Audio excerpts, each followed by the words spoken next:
उससे आपको मैं दिखा रहा हूँ आपको। मास्क पहनने से क्या होता है, आपके नाक और मुंह दोनों ढक जाते हैं, कुछ इस तरह से। देखिए, मास्क जैसे ही आप इस्तेमाल करते हैं तो इससे आपका नाक और मुंह पूरा ढक जाता है। इसके बाद क्या होता है कि अगर आपके आसपास कोई कोरोना प्रभावित व्यक्ति होगा, पहले तो आप सभी व्यक्ति से 1 से 1.5 मीटर की दूरी बनाएं। अगर आपको पता नहीं है कि आपके आसपास कौन सा कोरोना से प्रभावित लोग होंगे, तो उनसे बचने के लिए आपको इस तरह का है मास्क आपको पहनना चाहिए, ताकि सामने से अगर कोई छींकता है, अगर कोई बोलता है, तो उसके जो ड्रॉपलेट्स हैं, जो उसके छींकने के बाद जो कुछ उड़ करके अगर आपके चेहरा पर या आपके आसपास पहुंचता है, तो उसमें कोरोना वायरस का खतरा बढ़ जाता है। इसलिए सरकार के द्वारा भी और स्वयंसेवी संस्थाओं के द्वारा भी मास्क लगाए जाने की सलाह दी जाती है। एक तो मैंने कहा कि मास्क, अगर आपके पास मास्क नहीं है तो आप अपने रुमाल का भी सिंपली प्रयोग कर सकते हैं। आप सबके पास रुमाल होगा ही। आप क्या करें, रुमाल को कुछ इस तरह से मोड़ लें, फोल्ड कर लें इस तरह से, और इस तरह से फोल्ड करने के बाद इसको मुंह पर रख के और पीछे की दिशा में इसको यहाँ से बांध लें। और मार्केट आप किसी बहुत ज़रूरी अत्यंत काम से जा रहे हैं तो आप इस तरह से जा सकते हैं। सिंपल, ये भी आपका एक मास्क ही है, क्योंकि इसमें बहुत सारे लेयर भी बन जाते हैं। आप देखेंगे इसमें बहुत सारे लेयर हैं, इसमें 5-6 लेयर का ये हो जाता है और सांस लेने में भी कठिनाई नहीं होती। इसके अलावा भी जो गार्जियंस हैं, जो सीनियर्स हैं, उनके लिए भी सलाह है कि वो गमछा भी आप लपेट सकते हैं। मोदी जी को देखे होंगे आपने एक प्रेस कॉन्फ्रेंस में किस तरह से उन्होंने के बदले गमछा का इस्तेमाल किया था। देखिए, गमछा भी रखने का एक तरीका है। एक सिरा को थोड़ा छोटा रखिए और इसको ऐसे नाक के ऊपर से ले जाइए और इस तरह से दूसरे सिरा को इधर ले आइए और इस तरह से थोड़ा इसको टाइट कर लीजिए और ऐसे करके रखिए। आराम से निकल पड़िए आप मार्केट में। ये भी आपका एक मास्क ही है। तो सुरक्षित शनिवार के अंतर्गत बिहार में जो सुरक्षित शनिवार कार्यक्रम चलाए जा रहे हैं, उसके अंतर्गत आप देखेंगे कि विभिन्न प्रकार की आपदाएं, चाहे वो प्राकृतिक आपदाएं हों या मानव निर्मित, तमाम आपदाओं में से बचने के लिए बच्चों को जागरूक करने के लिए पहल है सुरक्षित शनिवार।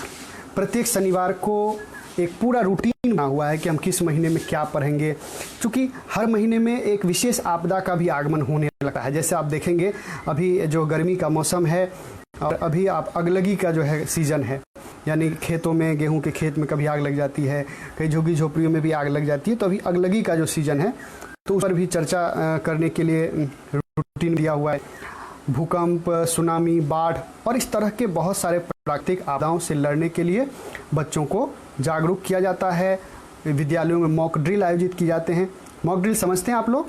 हाँ, जो आपदाएं होती है ना, उस आपदा का एक रिहर्सल, एक नाटक। जैसे मैंने आपको भूकंप के बारे में बता दिया कि बच्चों, भूकंप आए और आपको भूकंप से बचना है, बाहर जाने का रास्ता नहीं है, तो आप क्या करेंगे? तो आप अपने घर में जो चौकी है, जो टेबल है, या स्कूल में ही आप अगर फंस जाते हैं तो बेंच है, डेस्क है, तो उसके नीचे छिप जाएं। ये सारी बातें तुमने बता दी।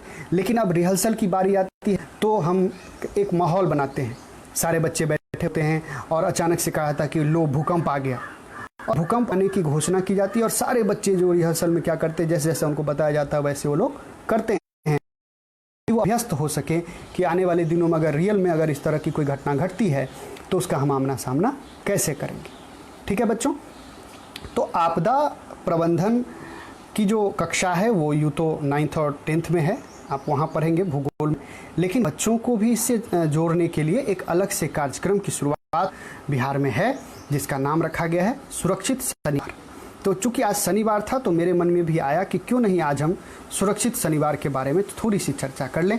तो आज हमने आपको मलेरिया के बारे में बताया कि कैसे हम मलेरिया दिवस के दिन आज हम मलेरिया से बचने के बारे में जानकारी लें, कैसे मलेरिया की दवाएं आजकल कोरोना के लिए भी प्रभावी साबित हो रही है और विश्व भर में हमारे वाली इस दवा यानी हाइड्रोक्सी क्लोरोक्विन नाम की दवा की काफ़ी मांग हो गई है।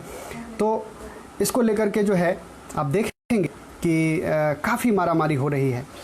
सरकार ने भी जो इसके उत्पादन को बढ़ावा दिया है, लेकिन दूसरी तरफ मैंने यह भी बताया कि यह दवा अत्यंत प्रभावी तो नहीं है, लेकिन डूबते को तिनके के सहारे जैसा है। तो मलेरिया की दवा का इस्तेमाल हो रहा है इसमें। कोरोना वायरस के बारे में मैंने बताया कि कैसे आप सोशल डिस्टेंसिंग हैं, कैसे अगर आपके पास मास्क नहीं है तो आप डिफरेंट अदर जैसे चीज़ों का, जैसे आप रुमाल का इस्तेमाल कर सकते हैं, साफ गमछा अगर आपके पास है तो उसका इस्तेमाल कर सकते हैं और आप कोरोना से बच सकते हैं। छींकते और खांसते समय आप इसका ध्यान रखेंगे।